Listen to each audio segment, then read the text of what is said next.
Teman-teman di rumah, puji Tuhan kita dipertemukan dalam ibadah sekolah minggu online kali ini. Sebelumnya, Losa mau ucapkan selamat untuk teman-teman kelas 6 dan kelas 9 yang sudah lulus ujian sekolah. Juga untuk teman-teman yang sudah mendapat rapot kenaikan kelas. Tetap semangat belajar dan tunjukkan prestasi kalian ya. Teman-teman, mari kita awali ibadah kita kali ini dengan saat teduh. Siapkan hati dan pikiran kita untuk memuji dan menyembahnya. Mari kita bersaat teduh. Tuhan Yesus, terima kasih atas kesempatan kali ini karena kami dapat beribadah meskipun secara online. Tuhan tolong berkati dari awal sampai akhir ibadah ini agar semuanya berjalan dengan lancar. Terima kasih ya Tuhan, dalam nama Tuhan Yesus kami berdoa.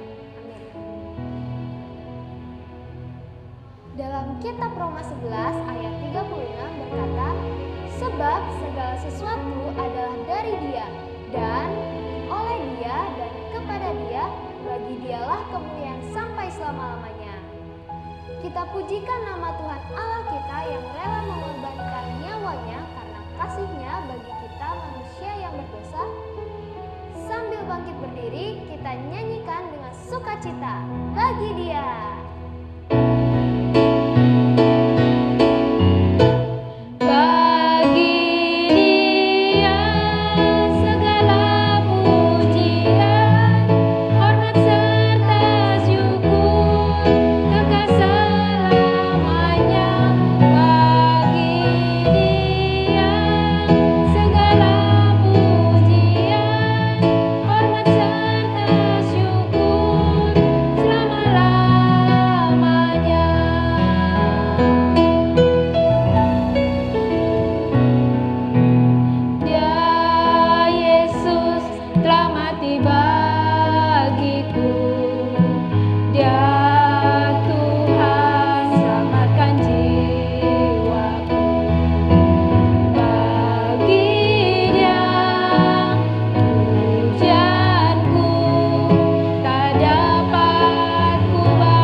Tuhan tahu segala perbuatan kita.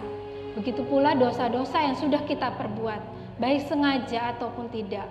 Sesuai dengan firman Tuhan dalam 1 Yohanes 1 ayat 9 berkata, jika kita mengaku dosa kita, maka Ia adalah setia dan adil, sehingga Ia akan mengampuni segala dosa kita dan menyucikan kita dari segala kejahatan. Oleh karena itu, mari datanglah pada Tuhan, akui semua dosamu, bertobatlah, kembali hidup benar seperti yang diteladankan Tuhan Yesus. Mari kita berdoa memohon pengampunannya. Mari kita satu dalam doa.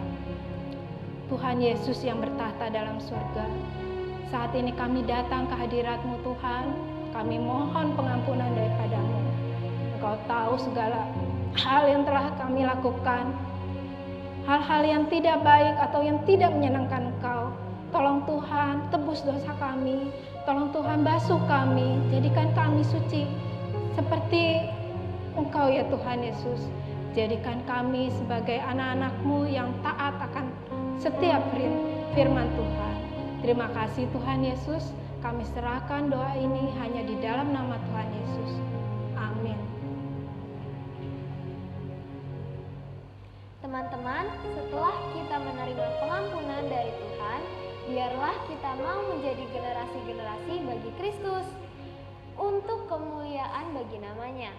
Mari dengan sukacita menyanyikan pujian Generasi Bagi Kristus.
Minggu ini ada pengumuman sebagai berikut. Persembahan dapat kalian transfer melalui rekening dan barcode gereja berikut ini. Jika teman-teman ingin terlibat pelayanan memimpin pujian, silahkan menghubungi Lause Kelas agar dijadwalkan ya. Jangan lupa follow IG Smile di smile.gktbumper dan subscribe YouTube Komisi Anak GKT Hosana Bumi Permai ya. Bagi yang sudah mendaftar sah, jangan lupa besok acara kita akan dimulai jam 8 pagi. Berpakaian yang rapi ya. Oke, sebelum kita mendengar firman Tuhan, siapkan hati dan pikiran kita dengan mengangkat pujian. Kusiapkan hatiku Tuhan.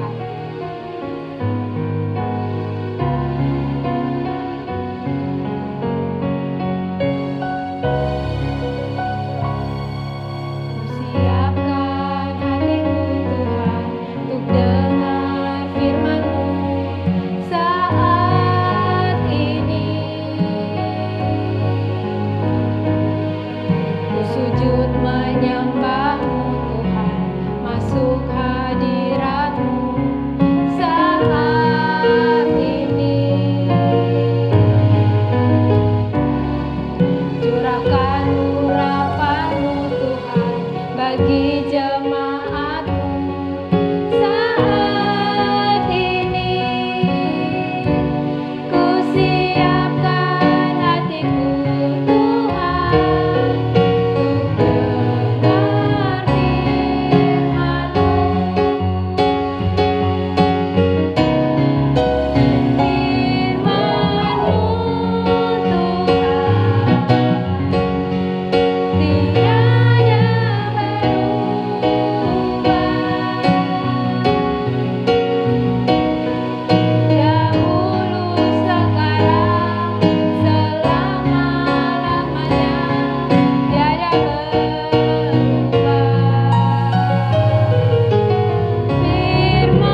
Halo adik-adik yang terkasih dalam Tuhan, Shalom.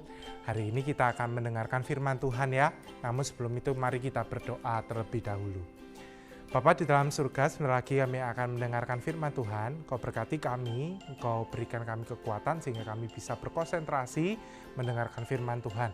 Dan firman Tuhan ini dapat kami lakukan dalam kehidupan kami masing-masing. Hanya di dalam nama-Mu Yesus Kristus yang adalah Juru Selamat kami yang hidup. Amin. Jadi yang terkasih dalam Tuhan, saya akan membacakan sebuah puisi ya. Judulnya adalah Igoan Kabut. Tanganku terlalu kurus dan rapuh, tak mampu membendung luapan kabut, tak mampu menahanmu. Gelombang kabut tambah menggunung, menyusul kau lalu. Pepohonan gedung-gedung dan orang-orang mengabur. Pun begitu. Suara-suara tak ada satu terdengar jelas. Semua hanya derau. Hanya lolong ajak menghandami gedang telinga. Biar demikian. Aku tak beranjak, tetap menziarahi air mata, menelisik rahasia kata. Menyigi misteri kita, merawat gairah cinta. Jika kelak kau merasa boyak, lelah, atau hatimu sampai terkoyak, kau tahu di mana alamatku. Tak usah sungkan, jalan dan pintu cinta senantiasa terbuka. Indah ya, kalau kita membaca puisi pasti disusun dengan rapi, disusun dengan baik.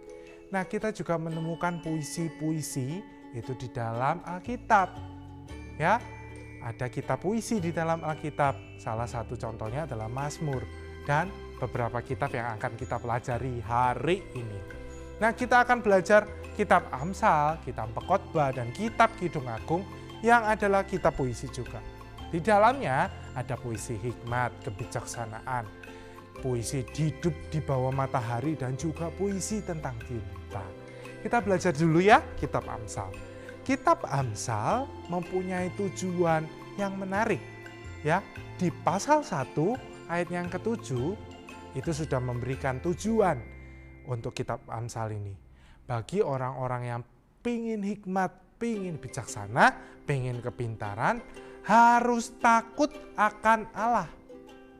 Bukan hanya takut akan Allah, tetapi juga kagum dan hormat dan selalu mempertimbangkan firman di dalam menghadapi dan menjalani kehidupan ini. Jadi, kitab Amsal itu banyak memberikan kita nasihat hikmat, nasihat untuk menjalani kehidupan kita sehari-hari.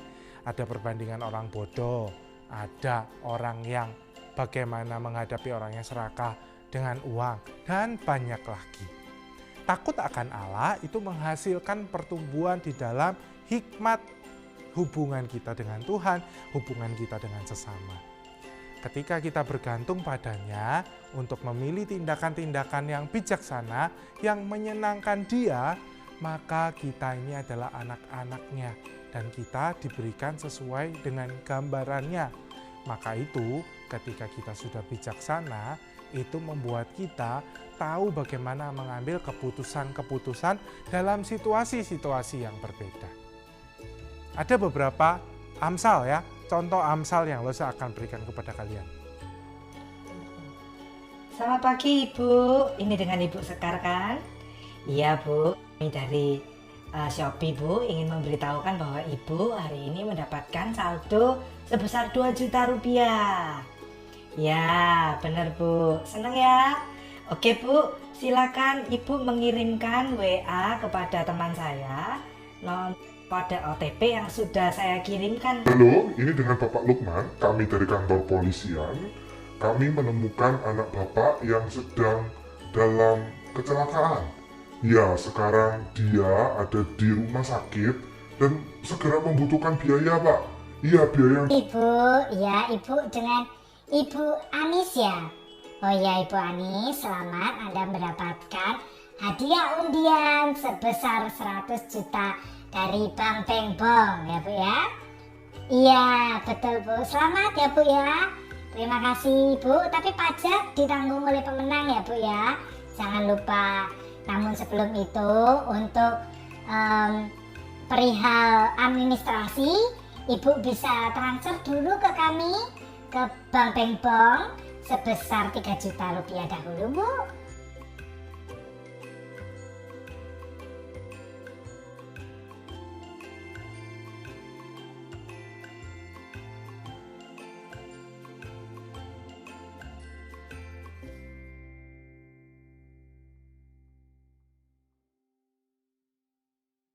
Six and a half hours later.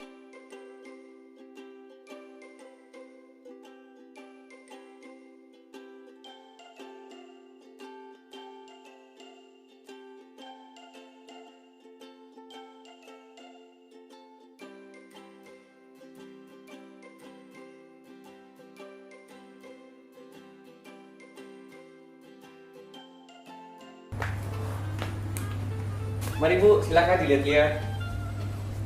Mas, model paling baru dan paling mahal yang mana? Kebetulan ini Bu, season terbaru kami dua ini. Lihat ini sama ini ya. Baik Bu. Fotonya. Ya.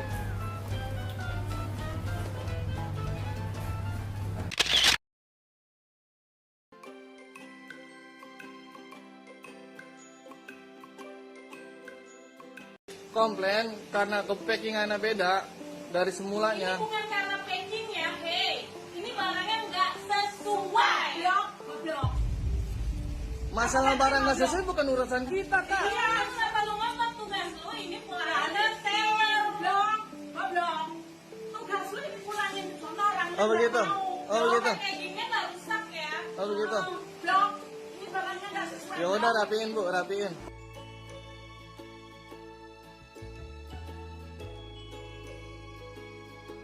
Adik-adik yang terkasih dalam Tuhan, kitab Amsal itu memberitahu kita bahwa orang-orang itu bisa menemukan hikmat, bisa menemukan hidup dan berkat, serta pertolongan pada waktu yang dibutuhkan.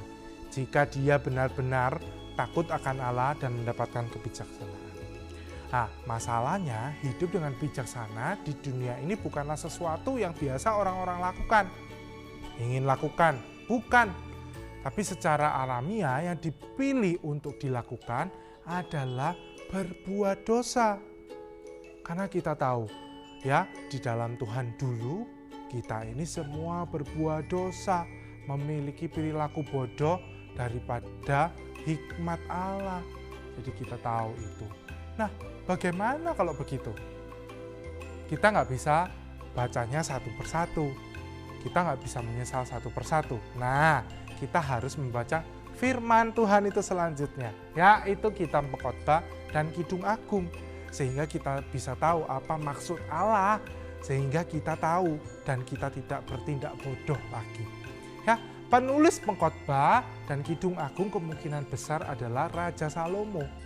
Alur dari kitab Pengkhotbah dan Kidung Agung itu adalah bagaimana kita harus berelasi dengan Tuhan terlebih dahulu, dan itu adalah sebuah kepentingan. Nah, apa kepentingannya ya yang harus kita pelajari dari kitab Pengkhotbah dahulu? Yang pertama adalah hidup kosong tanpa Allah, sehingga kalau kita melakukan sesuatu tanpa Allah, apa yang kita lakukan adalah sia-sia. Yang kedua adalah hidup itu ada dalam kendali Allah, sehingga kalau kita ingin bahagia atau kita ingin melakukan segala sesuatu, ya harus bersama dengan Allah, takut akan Allah dan bersandar kepada Dia. Nah, kalau kita lihat ini, maka kita akan melihat di kitab Pengkhotbah itu sebagai kitab yang semuanya sia-sia yang ada di bawah matahari. Karena kitab Pengkhotbah itu ingin memberikan kita batas-batas di mana kita itu memang tidak bisa melakukan itu karena memang kita ini tidak mengerti. Dan yang harus kita lakukan adalah selalu berpegang kepada Allah, bersandar kepada Allah. Di kesimpulan terakhir kitab Pengkhotbah yang Pengkhotbah katakan adalah takut akan Allah, berpeganglah akan perintahnya meskipun mengalami kesukaran dan kenyataan seperti tidak berpihak kepada kita. Dan seperti Lose yang tadi bilang, ada part-part dalam kehidupan kita yang kita nggak ngerti, namun kita harus serahkan semuanya kepada Allah yang mempunyai kendali dalam kehidupan kita. Nah, itulah kitab Pengkhotbah. Kita berpindah ke kitab selanjutnya ya, kitab Kidung Agung. Nah, agaknya kitab ini sedikit berbeda dengan kitab Hikmat ataupun kitab sia-sia yang tadi kita baca ya, yaitu Pengkhotbah. Berbeda karena ternyata cerita atau puisi Kidung Agung itu bercerita tentang cinta. Ya. Jadi semua orang suka dengan cinta, semua orang suka dengan kasih. Ya, kitab ini itu memperlihatkan sebuah kasih karunia yang indah dari Allah lewat cinta. Nah, kitab ini adalah puisi tentang masa pacaran dan pernikahan. Kitab ini merayakan sukacita dari sepasang pengantin baru dan berkat dari kasih yang bertahan antara sepasang suami istri. Loh, ini kan bukan saatnya aku belajar seperti ini, ya. Bukan, tapi kita belajar supaya kita tahu, ya. Gambaran apa saja yang bisa kita lihat dari kitab ini antara lain yaitu meterai, yang adalah gambaran dari kedekatan dari orang yang dikasih. Jadi kitab ini memperlihatkan kalau kita itu pakai materai yang ditempel berarti kita itu melekat ya. Nah, kasih di dalam pernikahan adalah kuat dan pasti. Seperti kasih Allah kepada umat, kasih pernikahan adalah setia dan tidak terbagi kepada orang lain. Jadi kalau cinta kepada sepasang suami istri, ya sudah, itu aja. Sehingga mereka harus melakukan dan memuji pasangan masing-masing. Kasih dalam pernikahan adalah sebuah keindahan adik-adik dan karunia Allah. Suatu saat nanti kita semua, kalau Tuhan berikan kesempatan, adalah menikah. Nah, kitab ini itu memberikan bekal kepada kita, bekal yang baik sehingga kita nanti juga akan menikmati berkat-berkat pernikahan. Nah, kita semua adik-adik membutuhkan ini ya, pelajaran ini. Dari kitab Amsal, Pengkhotbah, Kidung Agung itu mengatakan bahwa kita itu memerlukan Tuhan. Kita itu memerlukan hikmat, kita itu memerlukan kontrol dari Tuhan. Dan itu berarti apa yang harus kita lakukan? Dekat dengan Allah, takut akan Allah, dan percaya bahwa Dia adalah penolong di dalam kehidupan kita. Tadi kita lihat ya, hidup kita ini masih kadang-kadang bodoh, kita masih berdosa. Ya, kita tahu kita ini adalah anak-anak yang masih berdosa. Tetapi ingat, ketika kita percaya kepada Yesus Kristus sebagai Tuhan, maka Yesus Kristus itu sudah memberikan pembenaran, memberikan keselamatan untuk kita. Sehingga kita punya kemampuan untuk berbuat lebih baik lagi. Maka itu, kita harus benar-benar belajar kitab Amsal, kitab Pengkhotbah, kitab Kidung Agung, sehingga dalam kehidupan kita itu bukan kehidupan yang biasa saja, tetapi kita menjadi anak-anak yang bijaksana, kita menjadi anak-anak yang selalu mengandalkan Tuhan, karena Tuhan yang pegang kendali, dan belajar bagaimana membangun cinta yang baik. Jadi kita itu bukan hanya anak-anak Tuhan yang tahu teori karena kita punya Alkitab, tetapi kita juga bisa lakukan dalam kehidupan kita masing-masing. Berterima kasihlah kepada Tuhan karena Dia adalah sumber hikmat dan sumber kebijaksanaan itu. Terima kasih juga karena Tuhan itu sudah memberikan puisi yang indah untuk kita pelajari lewat kitab Amsal, Kidung Agung, dan Pengkhotbah. Sehingga kita bisa melakukannya dalam kehidupan kita masing-masing. Ingat, satu kuncinya, yaitu takut akan Allah, sehingga kita beroleh semuanya itu. Takut akan Allah itu harus dijadikan nomor satu dalam kehidupanmu. Jangan lupa ya, mari kita berdoa. Bapa di dalam surga, terima kasih ya Tuhan. Hari ini kami belajar bagaimana memantapkan diri kami untuk selalu takut akan Tuhan. Ada di bawah naungan Engkau, sehingga kami tahu ya Tuhan apa maksud yang Engkau ingin lakukan dalam kehidupan kami. Terima kasih ya Tuhan, hanya di dalam nama-Mu Yesus Kristus yang adalah Juru Selamat kami yang hidup. Amin. Nah teman-teman, untuk aktivitas nanti kita bisa lihat di kolom description. Terima kasih. Tuhan Yesus memberkati. Dadah.